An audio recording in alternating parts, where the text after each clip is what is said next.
One of my favorite parts of Detroit is the Hebrew Israelites that stand on the side of the street and preach with a microphone. How you doing? I got a snow bunny. Yeah. I mean, for sure. I love encountering them. I love inquiring to them because I'm always learning something. Not necessarily a fact. It's not factual always, but it is stuff. And I'm learning stuff. I love learning stuff, whether it's factual or not. For example, last time I encountered them, I was told that white people don't have a pineal gland. Why? Because they don't have melanin. Now, you may be confused how these two correlate. They don't. It's just that melatonin sounds like melanin, and the dude was confused. So there's that one. I also learned that albino does not exist without a black person involved. So how are we explaining albino animals?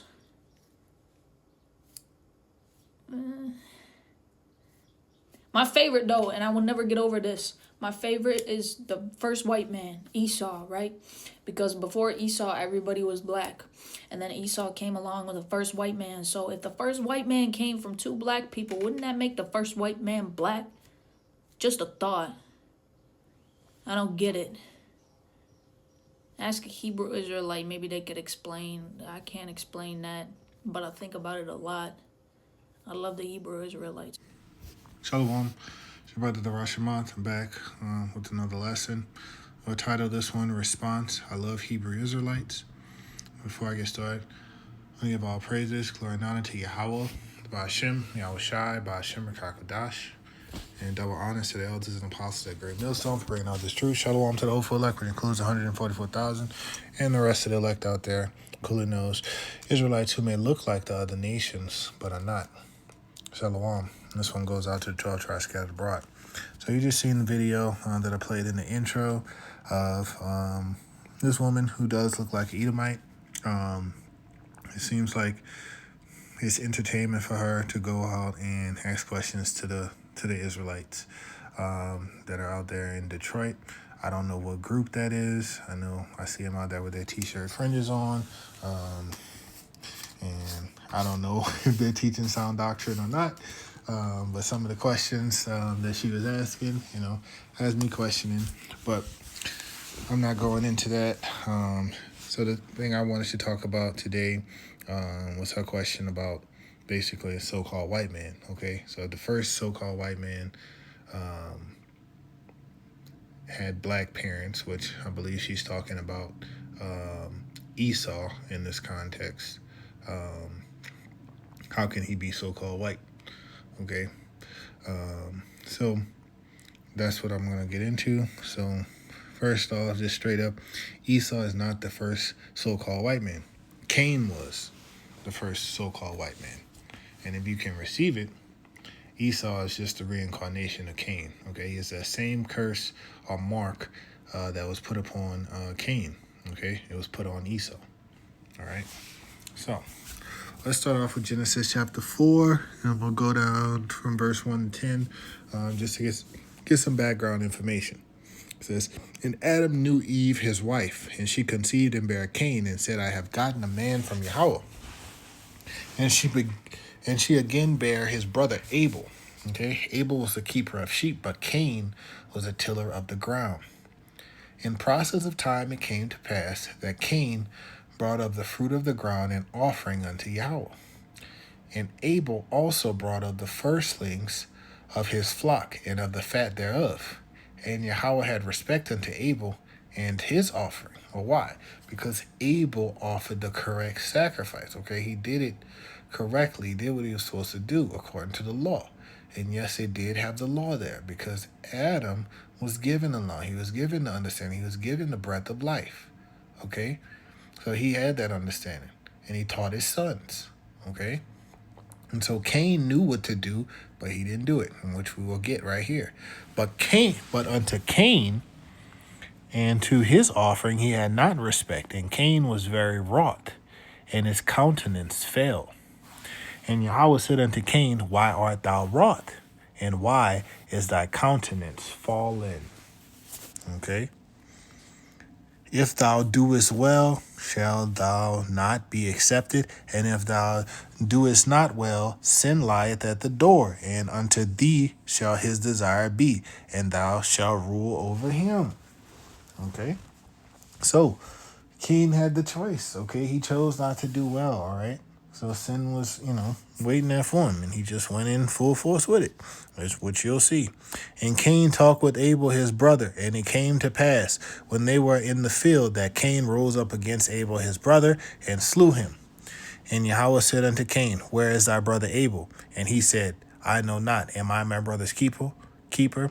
And he said, What hast thou done? The voice of thy brother's blood crieth unto me from the ground.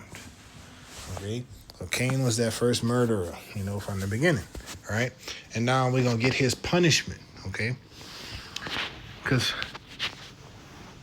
Adam and Eve, they were both brown people. Okay? They had, lots of melanin. Now, when Cain gets this curse, his pigment is stripped away. Okay, that's the mark. All right. Verse 11, and it says, And now art thou cursed from the earth, which had opened her mouth to receive thy brother's blood from thy hands.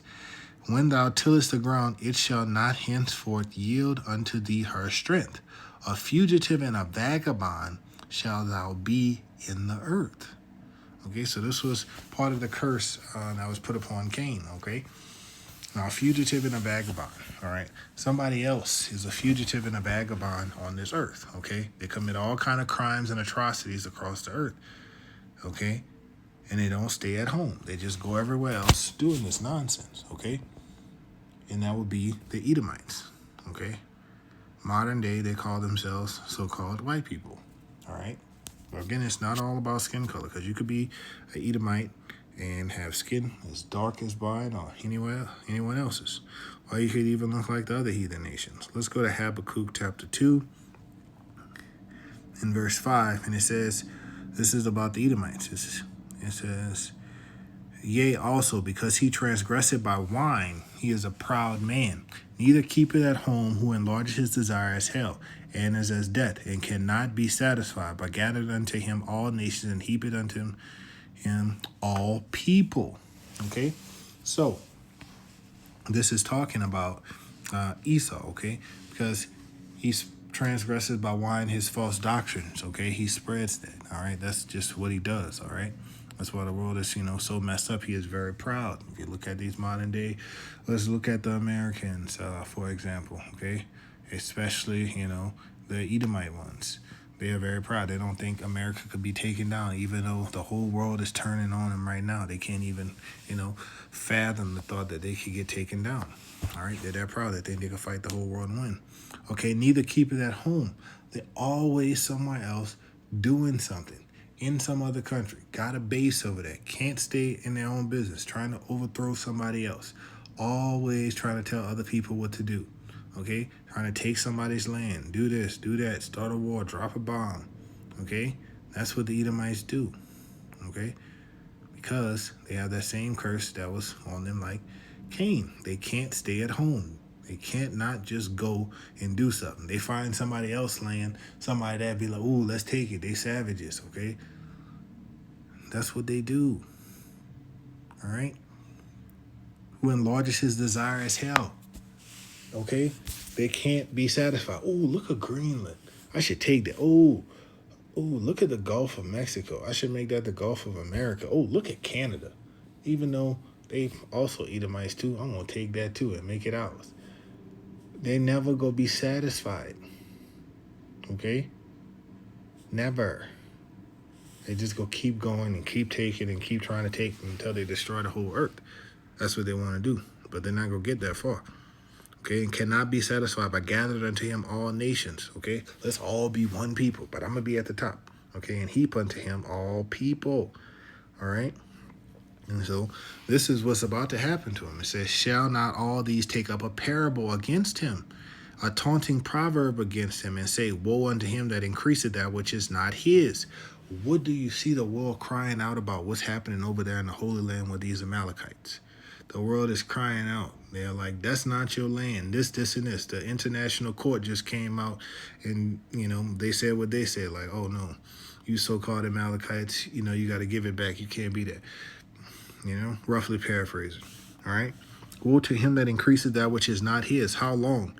And to him that laded himself with thick clay. Now, thick clay goes into debt because America, is run off a debt-based financial system. All right. So eventually it's going to collapse it all. All right. So I was just making a little connection there between Cain and Esau because, they have that same mark upon them, that skin, which we're going to read about pretty soon. And then they can't stay at home, okay, which goes back to be a fugitive and a vagabond, okay? So the vagabond, the wanderer, and the fugitive because they're always running and moving, okay, because they're always committing crimes. They're committing crimes all the way across the world, all the way around the world, okay? That's all they do. And they'll want it. Let's see. Genesis 4:13. And Cain said unto Yahweh, my punishment is greater than I can bear. Behold, thou hast driven me out this day from the face of the earth, and from thy face shall I be hid, and I shall be a fugitive and a vagabond in the earth. And it shall come to pass that every one that findeth me shall slay me. Okay? And so he worried, because of his punishment. All right? So let's see what the Heavenly Father gonna do. And Yahweh said unto him, therefore whosoever slayed Cain, vengeance shall be taken on him sevenfold. And Yahweh set a mark upon Cain, lest any finding him should kill him. Okay? And when I'm saying that mark upon Cain is pale skin. Okay? The opposite of what they tried to put in the Book of Mormon. Okay? Pale skin. And that is why when these so-called pale skin are these people who you can see their blood through their skin, these Edomites, some call themselves white, but remember it's not a skin color thing. So there could be Edomites as dark as me or look like Asian people or Indian people or anybody else on the planet. Okay? You even look like Africans. Okay? But they're Edomites. All right? Because it's about the seed line. Okay? They don't get in trouble like other men. All right?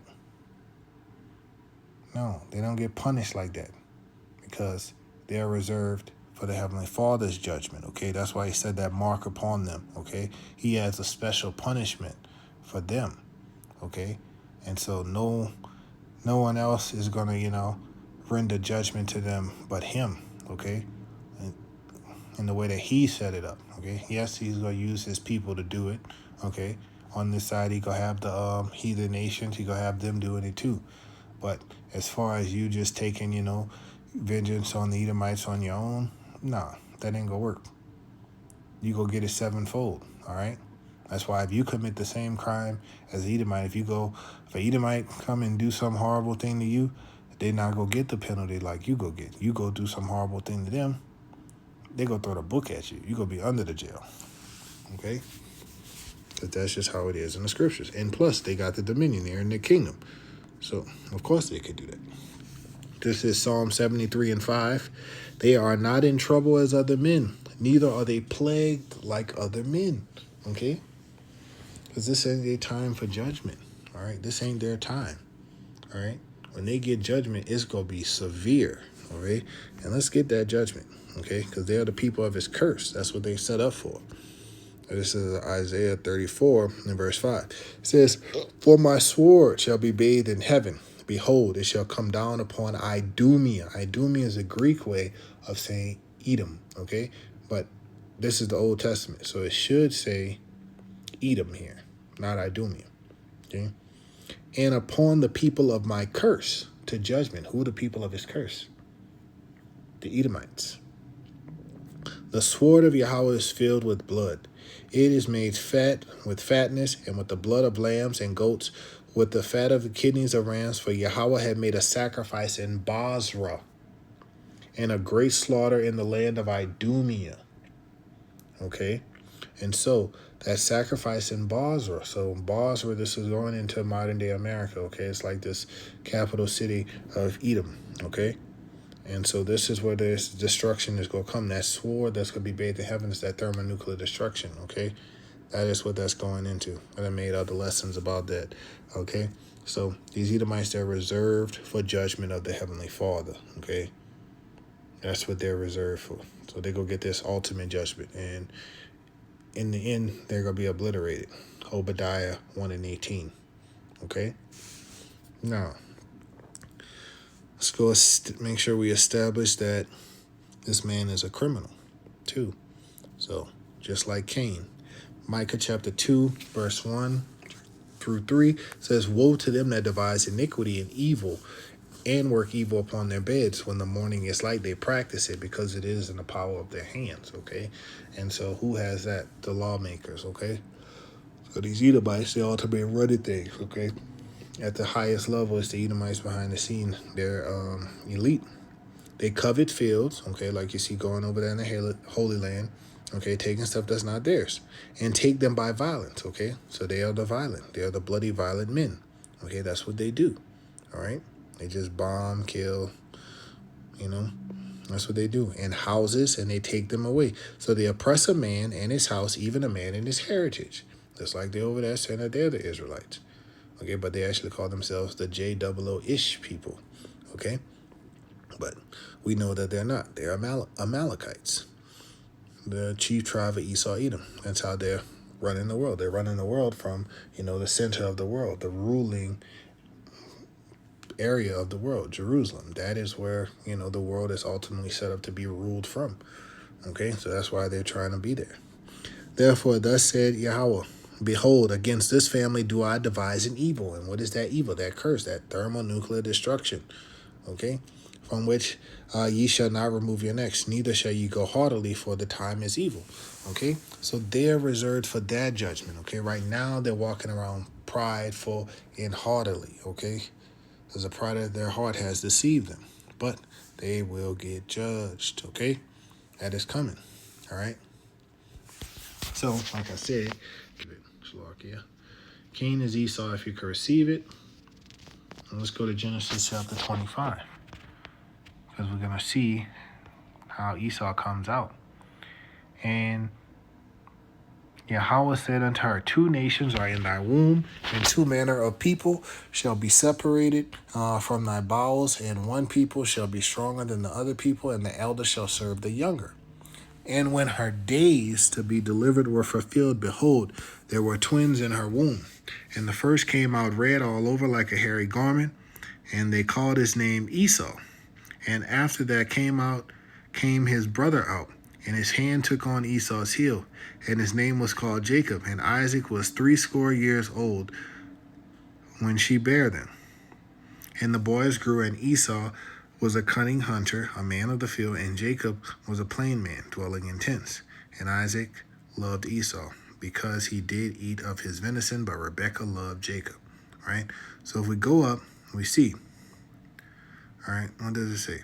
Verse 25, and the first came out red all over like a hairy garment, and they called his name Esau, okay? So it's not saying that he came out hairy, it's saying he came out red, okay, like a hairy garment. So the garments that they had were red, okay?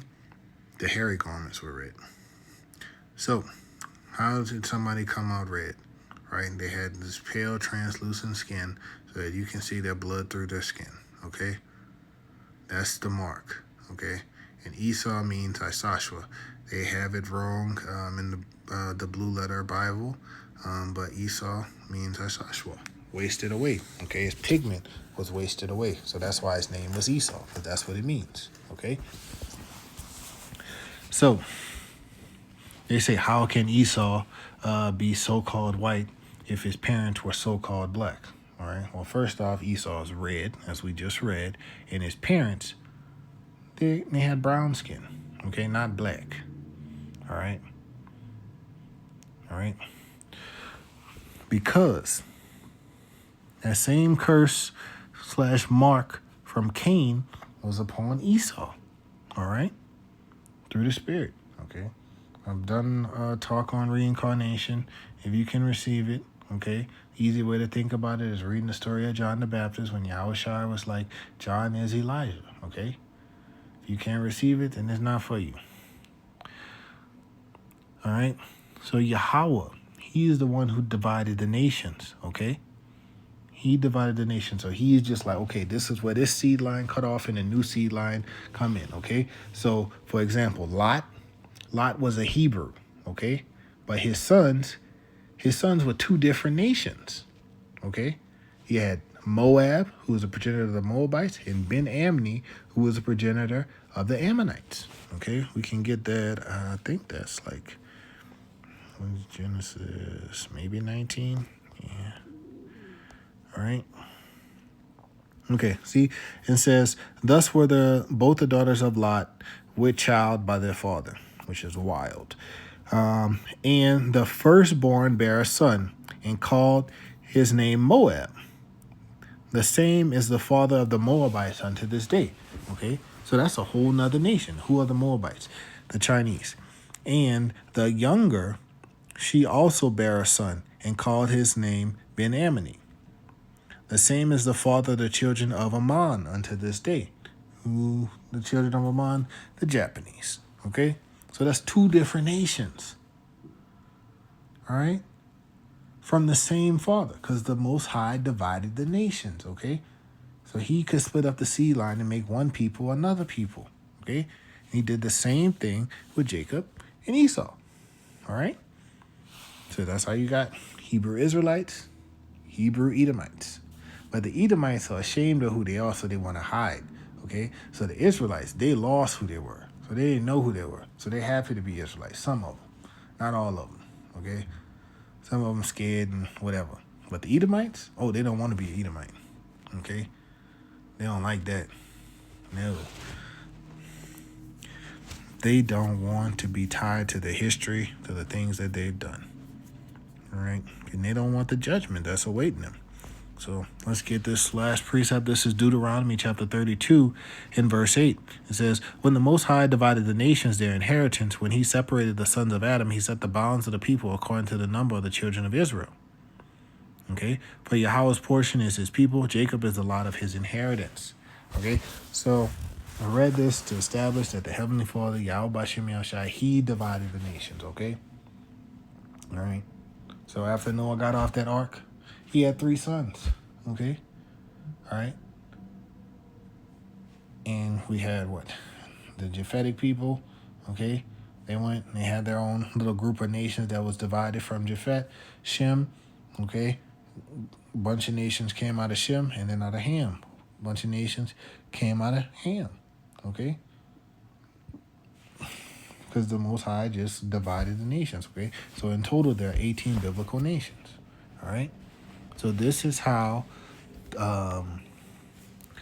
we could have, a brown person, because ultimately, Adam and Eve, they were brown, okay? Isaac and Rebekah, they were brown. And that's how they could have, sons who were so-called white people, as people like to say, okay? But really they were red because their pigment was gone, was taken away, all right? So, hope this lesson was edifying. Well, before I go, I want to give all praises, glory, and honor to Yahweh, Ba'ashem, Yahweh Shai, Ba'ashem, Mekakodash. Shalom, Yasharallah.